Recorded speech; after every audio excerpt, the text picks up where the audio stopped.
ఎప్పుడూ కనువిని ఎరగని ట్విస్ట్ అయితే 'బిగ్ బాస్ హౌస్‌లో' జరిగిపోయింది. 'Prithvi you are the eliminated come on the stage' అని ఒక్కసారిగా నాగార్జున అనేసరికి ఒక్కసారిగా స్టన్ అయిపోయారు. ఇక యశ్విని, పృథ్వీ వీరిద్దరూ లియెస్ట్ ఓటింగ్స్‌లో ఉండడానికి కారణం ఒక వంతు నిఖిల్ అని చెప్పాలి. ఇప్పటివరకు నిఖిల్ నామినేషన్‌లో రాకపోవడంతో వాళ్ళ ఓటింగ్స్ అన్నీ కూడా పృథ్వీ, యశ్వినులకి చేరుకుంటూ ఉండేవి. కానీ ఈసారి నిఖిల్ కూడా చేరడంతో తన ఫ్యాన్స్ అంతా నిఖిల్‌కి ఓట్స్ వేస్తూ వచ్చేశారు. ఈ విధంగానే ప్రేరణ, నాబిల్ ఉన్నప్పటికీ కూడా యశ్విని, పృథ్వీలకి చాలా లియెస్ట్ ఓటింగ్స్ అయితే వచ్చేసాయి.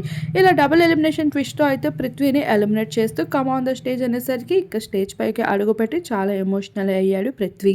నీ పైన నాకు చాలా జెన్యూన్ ఫీలింగ్సే ఉన్నాయి విష్ణు. ఏది ఏమైనా ఇది నిజమే అంటూ పృథ్వీ విష్ణుకి చెప్పేసరికి విష్ణు ఒక్కసారిగా ఏడ్చేసింది. ఇన్నాళ్లుగా పృథ్వీ కోసం తప్పిస్తూ వచ్చేసిన విష్ణుప్రియ కల నిజమవుతూ కనిపించేసింది.